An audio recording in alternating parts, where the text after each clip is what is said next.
Boa tarde, senhores acadêmicos, senhoras e senhores. É um prazer estar aqui dando continuidade a esse ciclo sobre o tempo que nós estamos fazendo.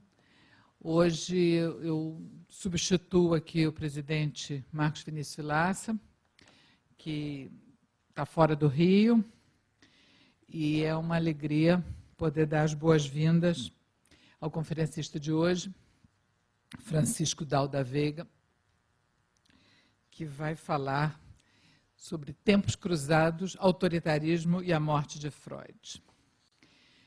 Francisco Dal da Veiga é médico formado pelo FRJ em 71 e pós-graduado pela PUC-Rio. Fez formação psicanalística, psicanálise pessoal iniciada em 76 com Roberto Cury Alau, e teve como supervisores Roberto Quilelli e Alberto Goldin. Goldin ou Gondin? Goldin, achei. E professores de teoria freudiana Alberto Goldin e Roberto Cury Alau. Desculpa. Prática de psicoterapia de base psicanalítica, iniciada em 1978. Publicou vários livros interessantíssimos que se leem com muito prazer. E se lê em diferentes idades. O primeiro livro do Francisco Dal que eu li me foi indicado por um adolescente, recém-saído da adolescência, e foi justamente o primeiro livro chamado A Criação segundo Freud, O que Queremos para Nossos Filhos. E foi indicado por um filho, não por um pai. E, além disso, ele escreveu vários outros que eu gosto muito, então vou citar os títulos. O Aprendiz do Desejo, que é A Adolescência pela Vida Fora. O Aprendiz de Liberdade. O Autor Mente Muito, que é uma ficção, em coautoria com Carlos Susequinde, aqui presente. É um livro fascinante, todo mundo que leu sabe da vertigem que é esse livro. Depois um outro, O Amor Companheiro, a amizade dentro e fora do casamento. E o mais recente, Onde Foi que eu acertei? O que costuma funcionar na criação dos filhos. Quando eu estava organizando o ciclo e eu convidei o Dr. Francisco Dal, o Chico, para vir conversar aqui conosco, eu quero que você fale sobre o tempo do ponto de vista psicanalítico, ansiedade expressa, as urgências que a gente tem, ou então a tendência a ficar adiando, paciência, impaciência. Ele disse, não, eu quero falar sobre o tempo, mas eu não quero falar nada disso. Posso escolher meu tema? Eu disse, pode. Então, ele não vai falar sobre nada disso, ele vai falar sobre o tema que ele escolheu. E eu vou... Você depois comenta, você apresenta antes. Não, a nossa secretária-geral já cumpriu a missão indispensável de fazer o perfil do nosso conferencista e fê-lo muito melhor do que eu faria. Então, só me resta dizer que estamos aguardando, temos feito essas viagens em torno do tempo e acho que essa contribuição freudiana psicanalítica vai ser de grande utilidade. Com a palavra do Dr. Francisco Dal. Tá, obrigada.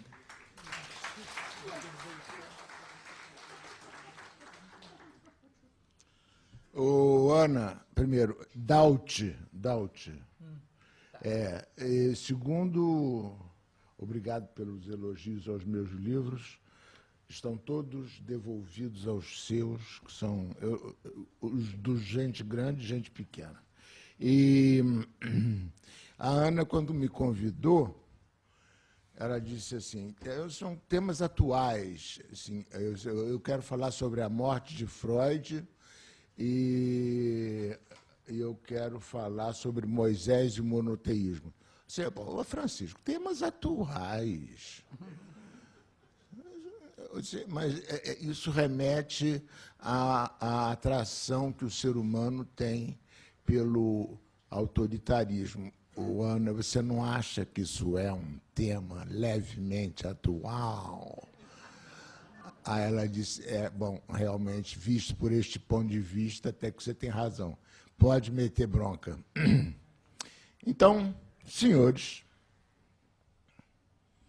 é com grande prazer que me encontro abrigado nesta casa, acolhido por fantasmas queridos e por viventes que admiro. Vejo ali atrás meu amigo e parceiro Carlos Susequinde de Mendonça e me sinto abençoado por seu avô, fundador desta academia, Lúcio de Mendonça. Morador do Cosme Velho que sou, fui amigo de Dona Marília Pugi, que menina acompanhava sua mãe no bonde, ela, a mãe, entretendo uma conversa interminável com um senhor de barbas brancas, que, mesmo morando antes de sua casa, fazia questão de acompanhá-la até depois do rodo do bonde. Cícero sabe bem o que era o rodo do bonde. Para que a prosa não se interrompesse. Era ele mesmo, Joaquim Maria Machado de Assis. Quantos outros vizinhos do Cosme Velho vi e entrevi? Silva Mello, especialista em privadas que não respingavam, desfilando de pince-nez em seu buíque negro, aos Tregésilo de Ataíde,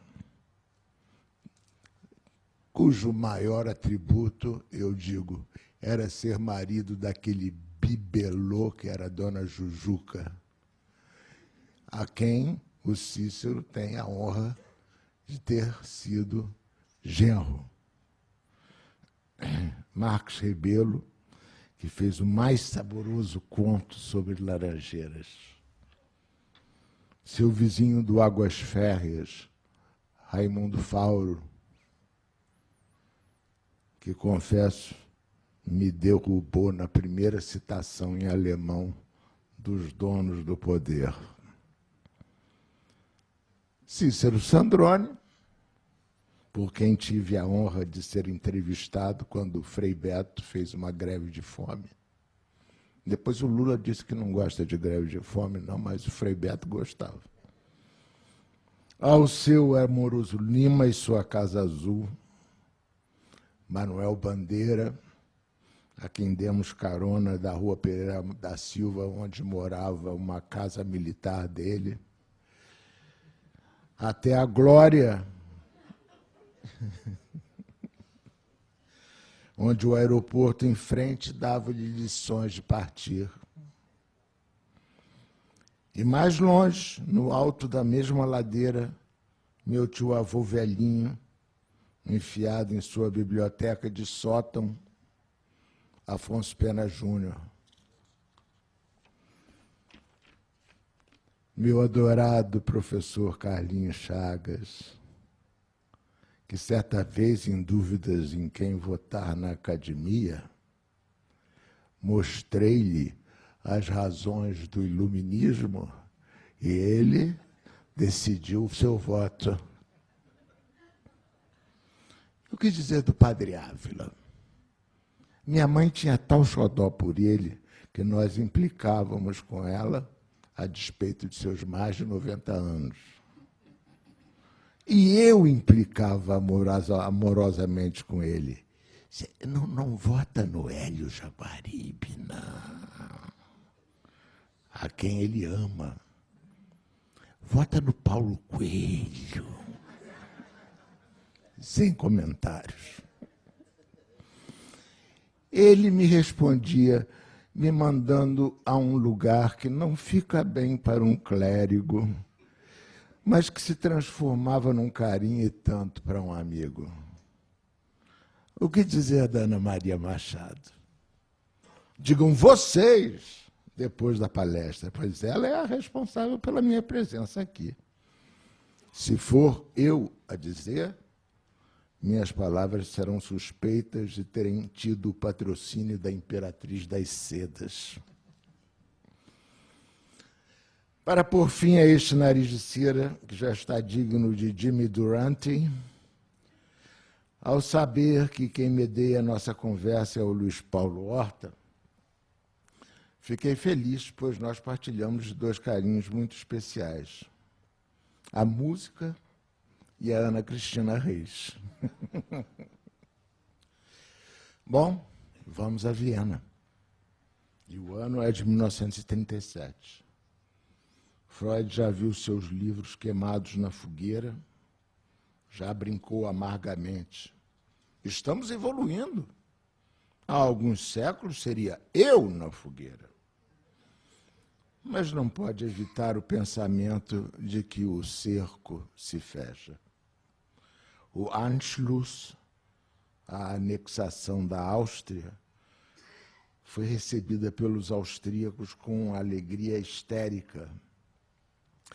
A Bergácia 19, o prédio onde ele morava e tinha seu consultório, recebe uma suástica sobre a entrada. A princesa Bonaparte é a mais aflita de suas amigas com a presença do professor em Viena e será a sua salvadora, afinal. Ela sabe da diferença entre os três grupos.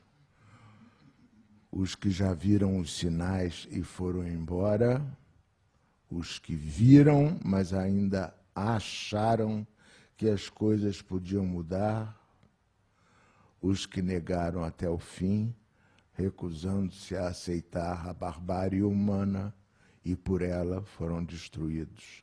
A princesa recusa-se a admitir que o professor esteja quer no segundo, quer no terceiro grupo.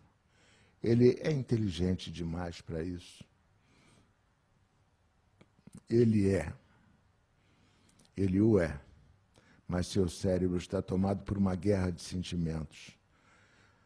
Tento me colocar em seu lugar a partir dos dados que tenho, a partir do brilhante livro A Morte de Freud, de Mark Edmundson, e da biografia que Peter Guy fez dele, e de tantos anos dedicados a seus escritos, de tantos anos dedicados a entender o que ele quis dizer e a entendê-lo como cientista e como pessoa. Não posso deixar, neste momento, de citar Sir Alec Guinness em um filme americano. Ele, no papel do fantasma de Freud, aconselhando um jovem psicanalista em dúvida epistemológica. Sigo o que a sociedade psicanalítica me manda fazer ou sigo o que penso? E o Freud de Sir Alec lhe dizendo: do as I did, be independent. Não posso deixar de pensar no que passava na cabeça do professor, o pai judeu pegando o chapéu na sarjeta, humilhado pelos gentios. Ou quando ele ouviu as vaias da ambicionada academia austríaca, aquela que o tornaria um Herr Professor, ao apresentar suas teorias sobre a origem da histeria e sua conexão com a sexualidade infantil, e não quis pegar o chapéu na sarjeta, resolveu tornar-se independente. Não posso deixar de pensar que ele estava correndo entre duas mortes, a do câncer do maxilar, que já durava mais de uma década, mas se anunciava como terminal, e a do garrote nazista, do qual poderia ser Marte. E, no entanto, apesar da dor, do incômodo, da voz distorcida, e quem ouviu sua última gravação para a BBC de Londres pôde constatar, do envelhecimento rápido, que transformou em 5 anos o belo e elegante senhor numa pessoa que, em suas próprias palavras, era um velhinho patético subindo num trem, antes dele se dar conta de que era um reflexo dele mesmo numa janela do trem. da fragilidade corporal, mas havia uma chama no espírito que o tomava, que o impulsionava. Era necessário terminar o último livro, Moisés e o monoteísmo. Seus amigos ficavam aflitos, principalmente com a primeira tese do livro, mexer com um herói hebreu, dizer que ele era egípcio, negando-lhe a origem humilde, quanto mais sua etnia, ele que fosse cuidar da saúde e descansar mais longe dali quanto pudesse. Mas aquilo não saía da cabeça de Freud. Já tinha feito várias tentativas para o livro que lhe pareciam insatisfatórias. Havia que terminá-lo. Foi aos poucos se convencendo de que não poderia fazê-lo, nem mesmo continuar na Áustria. As movimentações que resultaram em sua fuga dão à novela inacreditável e saborosa, tão bem descrita no livro de Edmundson, A Morte de Freud, que não vou repetir aqui para que vocês tenham vontade de lê-lo. O fato agora é que o ano é 1938. Freud está em Maresfield Gardens, Londres, aferrado à escrita de seu último livro, torturado pelas raspagens do tumor da mandíbula e pela convivência com a odiada prótese que dava à sua face um mínimo de dignidade na aparência.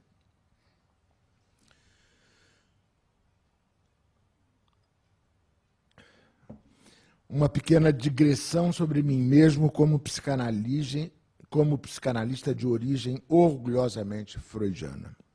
Como vocês viram no Nariz de Cera, a modéstia não é o meu forte, mas paciência, eu preciso de uns defeitos mesmo. Então vamos lá. O analista que me formou foi formado na Argentina por Ángel Garma, que por sua vez foi formado por Theodor Reich. Ora, quem formou Theodor Reich? Sim, ele mesmo, Sigmund Freud.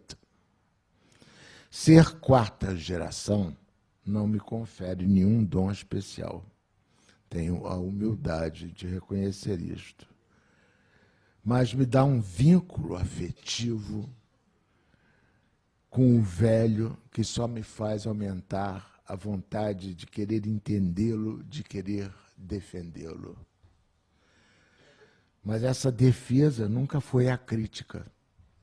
Tanto que as chamadas obras culturais de Freud, como Totem e Tabu e o próprio Moisés e o monoteísmo, sempre me irritaram como peças de especulação no corpo da obra de um homem que, mesmo não podendo produzir uma ciência, produziu uma forma de conhecimento com um profundo espírito científico.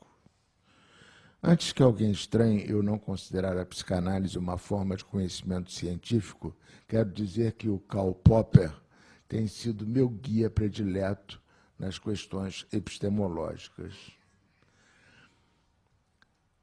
Mas quero dizer também que não reconheço a ciência como a única detentora da verdade e que há coisas que se passam fora do laboratório, incapazes de ser testadas em tubos de ensaio e que são verdadeiras também, como os sonhos e as ereções.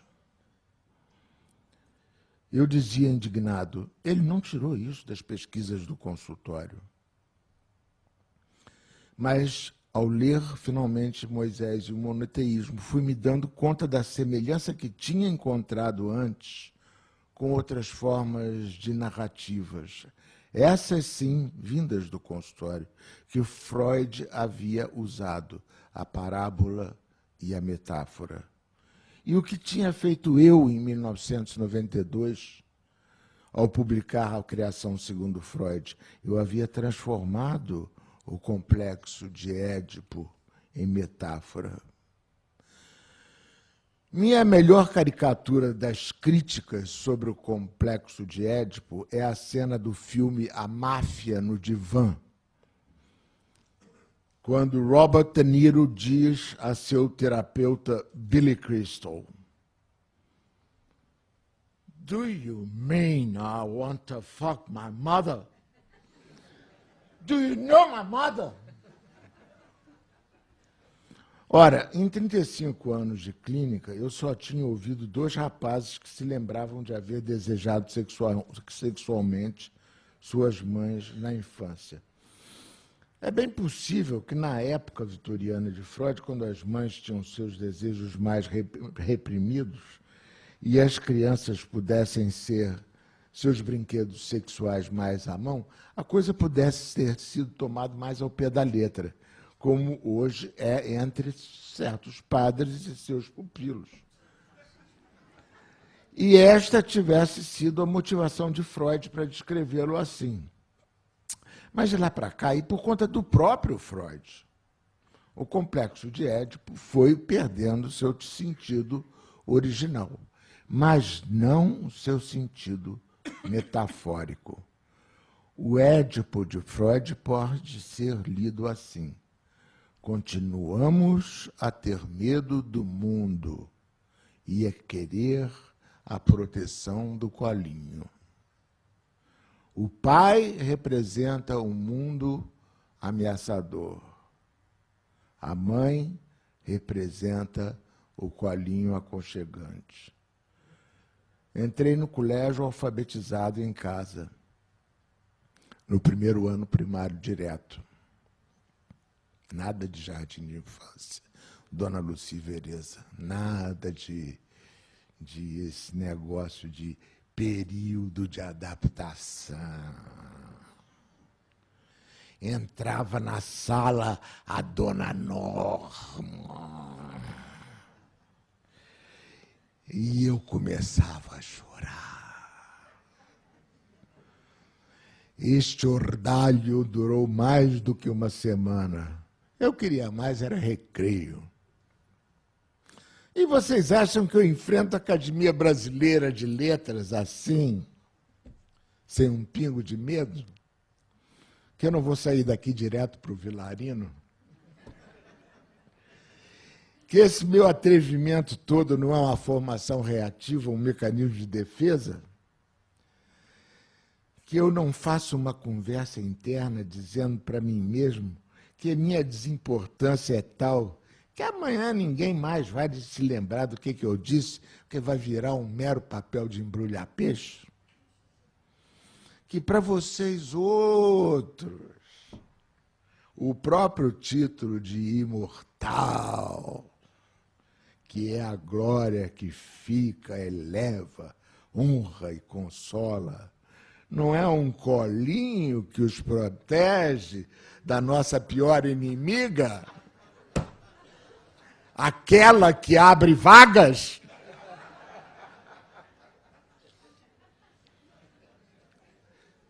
Este jogo que Freud demonstrou é um de nossos universais. Cavalo velho quer baia. Baia. Aquele lugar onde cheio de palhinha o cavalo. Solta a rédea dele para você ver o que ele faz. Chegada a noite e o escuro, desligamos os sentidos, ligamos o ar-condicionado e nos metemos na cama para um período de colinho, sem o qual não enfrentaremos o amanhã. É, para mim, um consolo ter recebido um dos 6 elogios que o Paulo Francis fez na vida ao dizer que minha leitura do Complexo de Édipo era a melhor que ele já tinha visto. Mas, dialeticamente, continuo com medo. E se eu estiver errado? E disfarçando-me respondo: ora, sua besta, só erra quem faz. Você está aqui na frente de sábios consagrados pela cultura. Vá em frente, faça a sua leitura da metáfora de Moisés e o monoteísmo. Seja humilde. Nem ao menos você está sendo completamente original. O autor da Morte de Freud quis dizer uma coisa parecida, você concordou com ele, você achou nele ton frère, ton semblable, seu irmão, seu semelhante. Então, mas metáfora de quê? Afinal, o que tinha a ver Moisés e seu Deus único com Hitler e o nazismo? A primeira parte da tese, a de que Moisés era egípcio e não hebreu, derivava da irritação de Freud com a falta de lógica de seus pares ao pensar que o Egito adotaria um nome judeu para um de seus príncipes, quando Mose, egípcio, significa criança, enquanto Moshes, hebraico, pode significar, no máximo, a forma ativa, aquele que tira fora, e não a forma passiva, o que foi tirado fora. Além disso, Freud precisava de um Moisés egípcio para a segunda parte de sua tese. Freud especula que essa ideia maluca de um Moisés hebreu foi martelada na Bíblia para combinar com os cansativos e repetitivos mitos heróicos dos salvadores da pátria, que eram sempre criaturas do seu próprio povo, humildes e abandonadas pela sorte, que passaram por grandes vicissitudes na infância e escaparam com vida, que cresceram e se destacaram graças a seus dons extraordinários, que adultos chegaram a descobrir seus verdadeiros pais aristocráticos, que às vezes um deles poderia ser até um príncipe da sociologia. Não, essa parte não.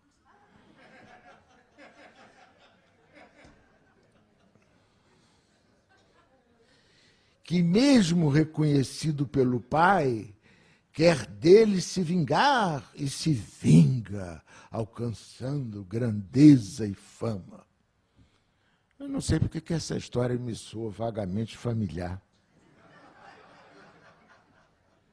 Apesar de ter sido escrito por Otto Rank em 1909, num livro chamado O Mito do Nascimento do Herói.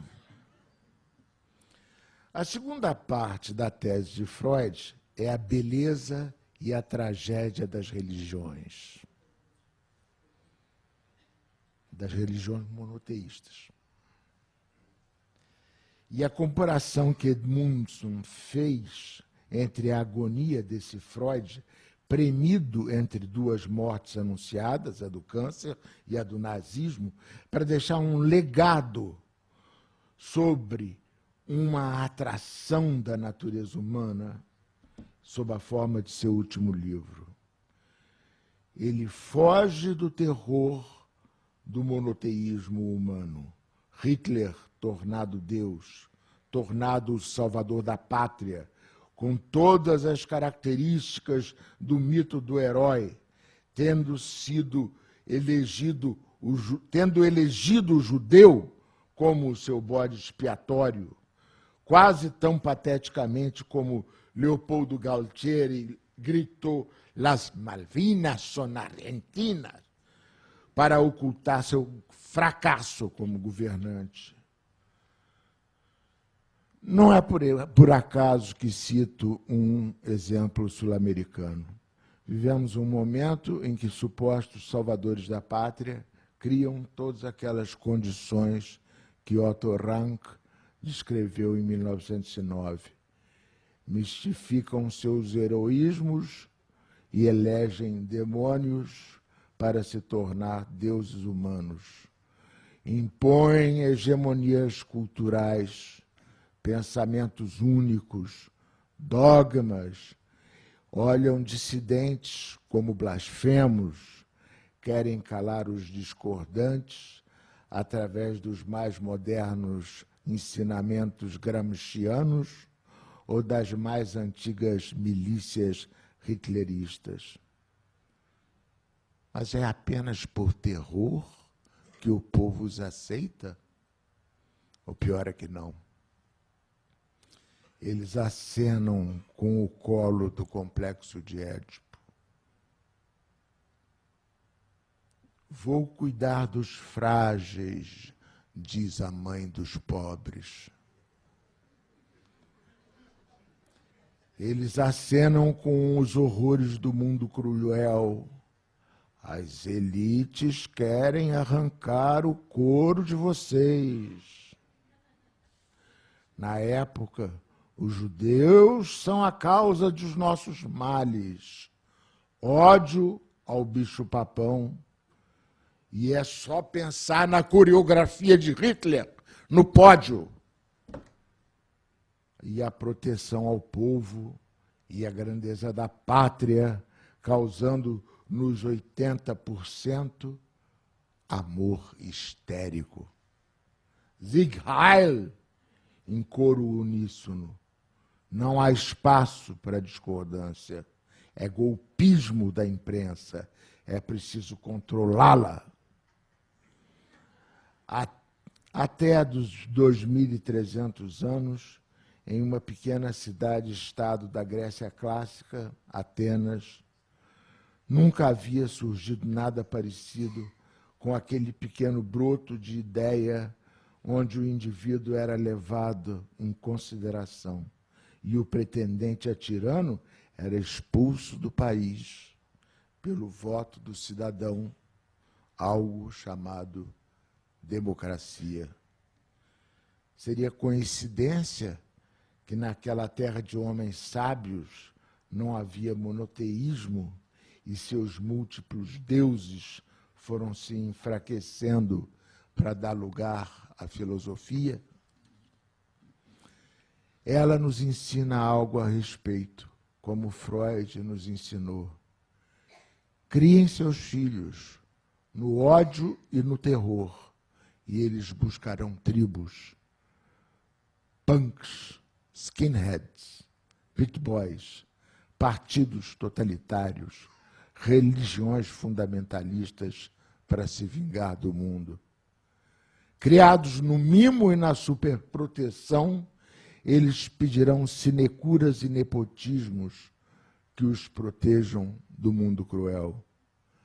Criem-nos respeitando suas individualidades e eles terão critérios próprios, integridades e valores sem precisar se unir a rebanhos nem obedecer à paz da pátria. Nesse momento, me lembro do filho de um cliente que foi a uma festa infantil onde todo mundo resolveu cair de roupa na piscina. E ele apareceu absolutamente seco com a sua roupa e disse para o pai: pai, eu estava meio com frio. As pessoas todas estavam pulando. Eu já fiz isso, já dei por visto, sabe? Eu resolvi não pular, não. E o pai ficou estourando as costuras de orgulho. Freud nunca viu a religião com simpatia, mas é certo que, em seu último suspiro literário, contemplou o judaísmo como Janus e suas duas faces. A submissão ao poder, parecida com a do nazismo, e a liga de um povo que o enaltecia em sua ética para sobreviver no martírio e na diáspora, como Moisés o havia feito. Eu, às vezes, penso que a pátria de Israel é uma maldição para o povo judeu, onde a cola da ética é substituída por um punhado de terra. Olho para o meu lado e vejo Luiz Paulo, que me permite comungar com ele a transcendência. Eu pela música e ele, mais abençoado do que eu, também, além da música, pelo vislumbre de Deus. Baruch Adonai. Abençoado o Senhor. Terminado o seu trabalho, a morte de Freud pode ser sintetizada no dia em que ele viu seu cão, Tchau Tchau, adorado, não se aproximar dele pelo cheiro de podre que exalava o seu câncer de maxilar. Chamar seu médico Max Schur e dizer: Max, não faz mais sentido. Vamos fazer aquilo que combinamos. E depois de algumas overdoses de morfina, o professor se foi. Se trago a vocês palavras de desconsolo pelo futuro próximo, se lhes digo que esta maioria de não gregos pede um herói para reinar, um Deus para adorar, vocês bem podem me perguntar: por que então vem você aqui nos dizer essas coisas tristes? E eu lhes direi: porque esse sou eu. Porque é o legado que deixo. Porque, como disse um dos maiores de seus pares, quando a indesejada da gente chegar, encontrará lavrado o campo, a casa limpa, a mesa posta, com cada coisa em seu lugar. Obrigado.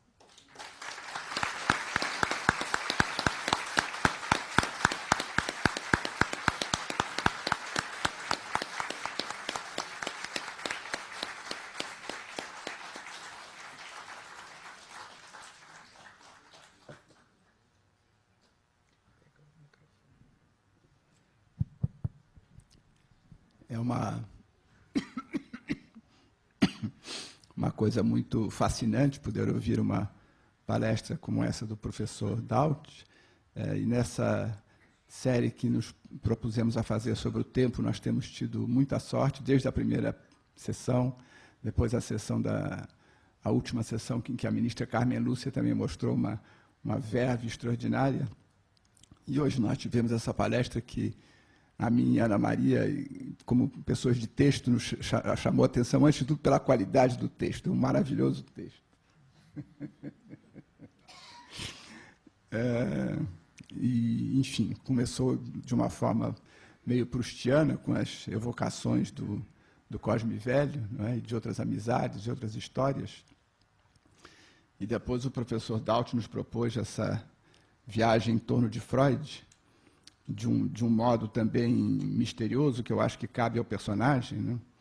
Eu concordo plenamente com ele em que há muitas coisas que, embora o Freud achasse que estava contribuindo para a evolução do pensamento científico, e certamente em diversos pontos estava, mas acho que ele via além disso, não é?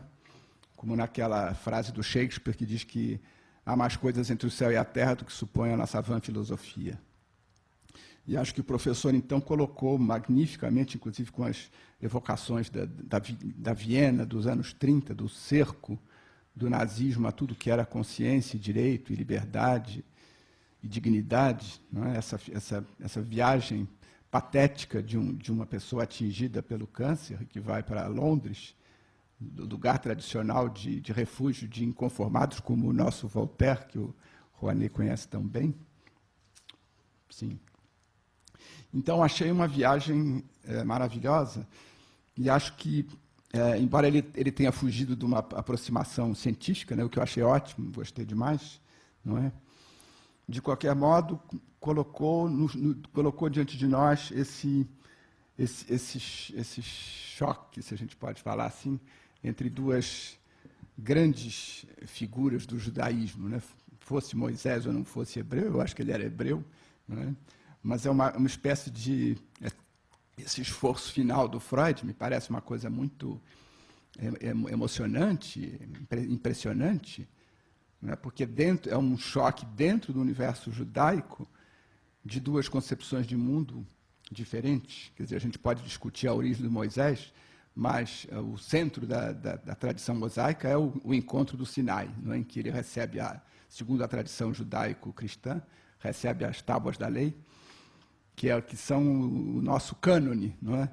Então, ontem mesmo estávamos na PUC, eu e Ana Maria, numa mesa redonda sobre ética, e falávamos dessas duas vertentes de ética. Porque existe uma ética canônica, que parte de um código, de uma coleção de normas, de preceitos, né? E a ética que se faz nos nossos tempos, a partir de inspirações como a de Freud, sobretudo como a de Nietzsche, né? Que é quase uma inversão dos dados, não é? Então, esse choque fantástico de duas visões de mundo, não é? E eu me lembro de ter lido uma vez num estudo sobre Freud, uma epígrafe, que eu não sei se era do próprio Freud, o professor me esclarecerá, se era do próprio Freud ou de um comentarista. Estava em latim, se eu errar na pronúncia, os latinistas me corrijam. A frase dizia: si flectere nequeo superos aqueronta movebo. O que quer dizer mais ou menos, se eu não consigo atingir as alturas, eu moverei os infernos. Era uma epígrafe para... O Freud usava isso. É Freud. O Freud usava isso. Si flectere nequeo superos aqueronta movebo. Então, um solapamento do terreno onde nós pisávamos, em termos de ética, sobretudo em termos de...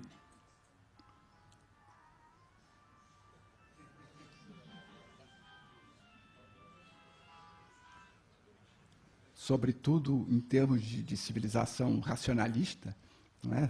Solapa-se o chão, as seguranças, né? E acho que é o que a gente vive hoje, né? Mais ou menos o que estávamos discutindo ontem. Acho que não se pode viver sem cânones, não é? Sem princípios, sem normas, e, ao mesmo tempo, a gente já não toma isso num sentido absolutizante, como antigamente se tomava, não é? Porque isso pode levar a riscos que o professor Daut deixou bastante claros, não é? O autoritarismo, o totalitarismo, não é? Então, eu acho que achei profundamente emocionante essa leitura do último Freud, não é? Como uma metáfora desse choque que existe na nossa civilização e que é a nossa discussão de todo dia, não é? Discussão da qual, desde que apareceu a interpretação dos sonhos, o Dr. Zygmunt passou a ser uma figura tão importante. E nós queremos agradecer ao professor Daut por nos ter dado essa oportunidade de refletir sobre esse ícone da cultura moderna. Muito obrigado.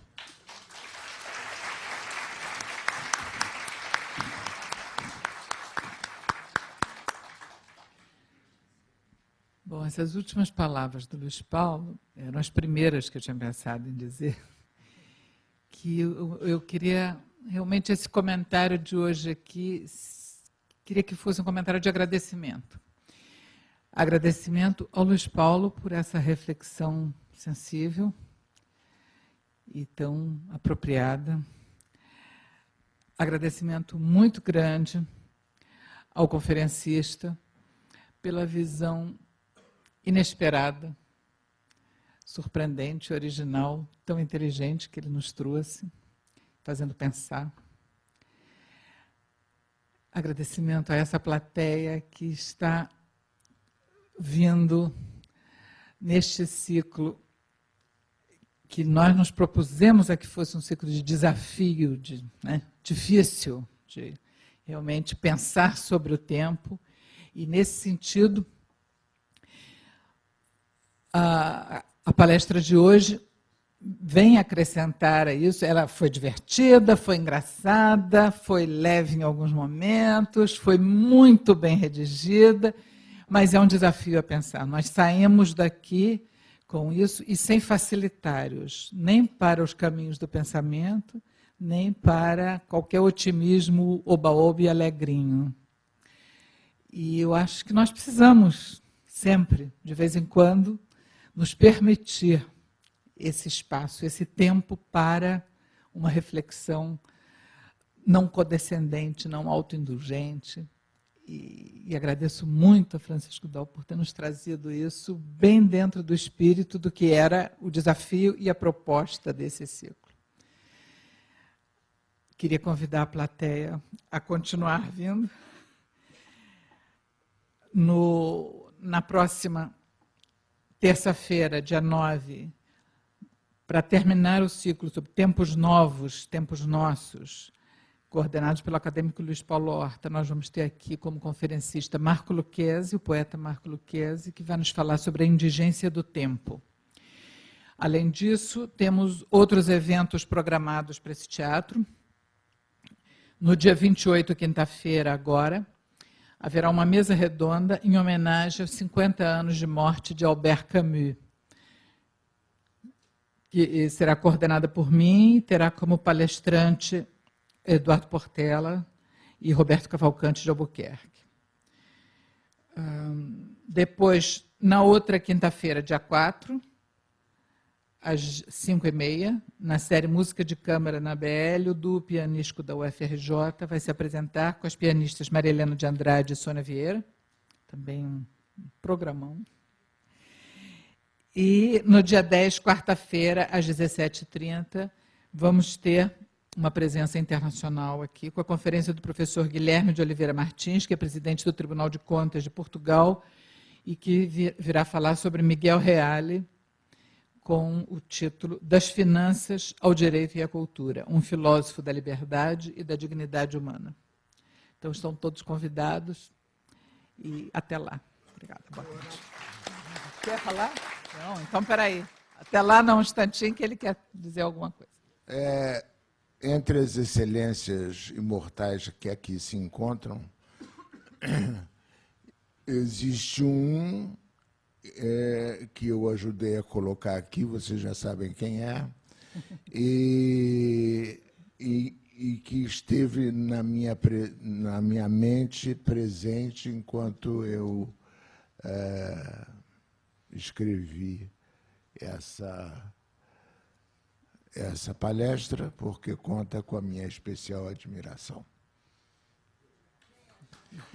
É o professor Sérgio Rouanet.